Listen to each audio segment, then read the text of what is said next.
Hey there gamers, in this video I'm going to show you how to learn level 1 archery in Gothic 1 Remake. Upgrading your combat skills is important so you can take on stronger enemies throughout your playthrough. Whether you're looking to make a ranged, melee or magic build, improving your combat abilities is necessary to become stronger.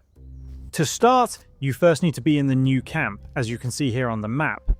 We also have a video on the channel covering how to get to the new camp if you don't have a map yet, so please make sure to check it out. Once you're in the new camp, follow my path until you reach the large cave area, as you can see here. If you follow the path I'm taking, you'll eventually find an NPC named Wolf.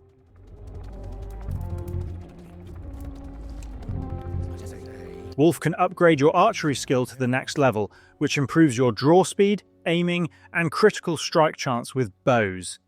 This upgrade costs 10 learning points and 50 ore nuggets.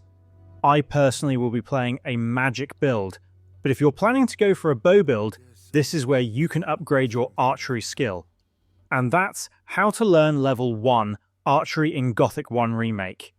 Please do drop a like and subscribe, it really helps the channel grow, and I'll see you in the next tutorial. Thank you so much for watching.